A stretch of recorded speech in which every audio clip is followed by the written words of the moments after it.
We see it now. You know, okay, awesome. All right, so I'm just going through some quick pictures here. This is CFC Kids Village, local Couples for Christ members, OC. Old photos there. My son was still young. Michael and Sean Estrada.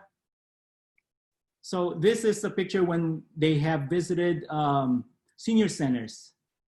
Most recent pictures of CFC Kids. This is when, after we had stood outside of abortion clinic in Orange, CFCY, woot woot. And look how happy the seniors were when they were visited. And local basketball. So at this point, I'm gonna ask my daughter to do a short sharing. Go ahead. Lizzie? Hi everyone. My name's Lizzie Hingco. I'm a senior right now at Irvine High School, and growing up, I've been going to public school my entire life, and I've always been surrounded in an environment that really exposes me to many different things that always combat and really directly go against my Catholic faith.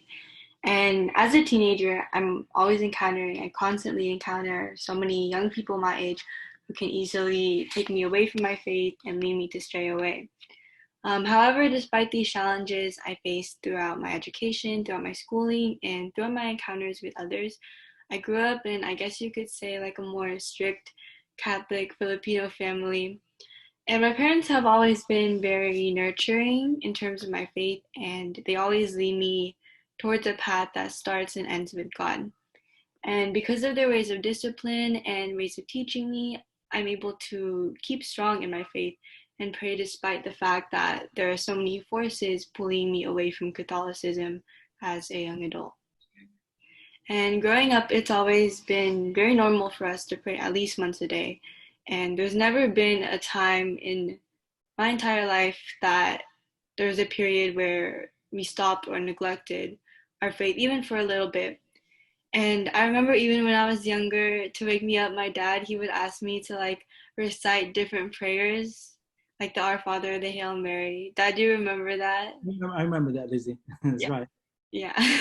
Yeah, basically he would be like, recite the Our Father, recite the Hail Mary. And even though I was like half asleep, I would still say it, like just to wake me up and to get like my brain working. And even just like small things like that kind of go to show how full of prayer, full of prayer our family is. And also my parents put me in like different groups that strengthen my love for God.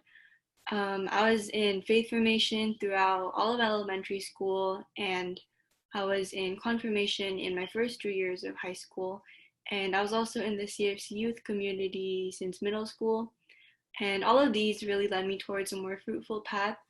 And being in these communities allows me to see other young people who have a passion for God and really provide me with role models who are my age, who live out His word despite their young age and really aren't ashamed of their faith. And my family also does a yearly goal setting weekend. At the end of the year, we would have like a small getaway somewhere nearby and talk as a family about our goals for the upcoming year.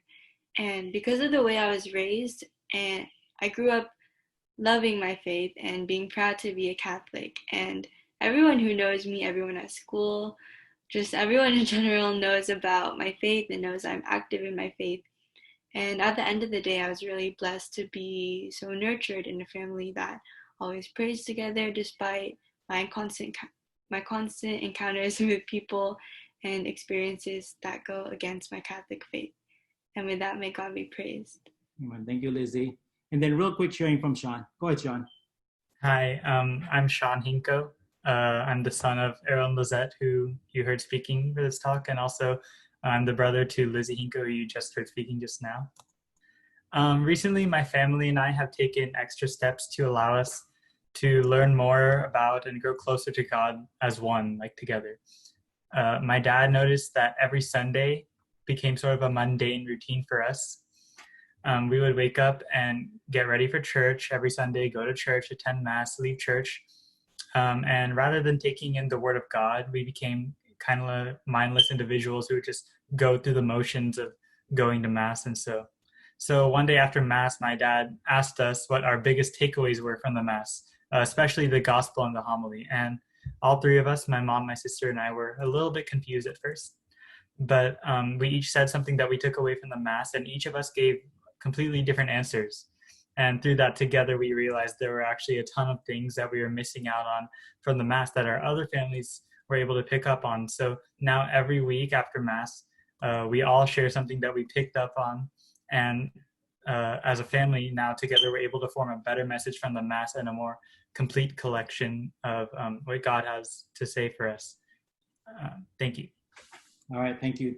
So in conclusion, thank you, Sean. The Holy Family of Nazareth is our role model. God has a plan for the family, but the evil one will always prevent it. With all the challenges that we face, that the family face, we need God's power.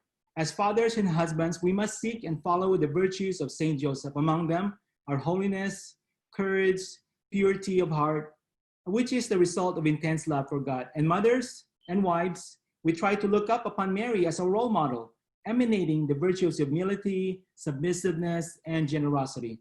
The evil one will always prevent us from attaining God's plan for our family. We can't retreat. We can't give up, even if we feel that we are losing. With God's love, we can conquer evil. In the hands of Jesus, what we feel less is actually enough. We need to allow him to we need to allow his love to prevail in our lives. If we do our share in fulfilling God's plan, no matter how inadequate our efforts are to make an impact in the society, God will multiply it for as long as we do our share and believe in him. Thank you very much. Thank you everyone for listening. May God be praised.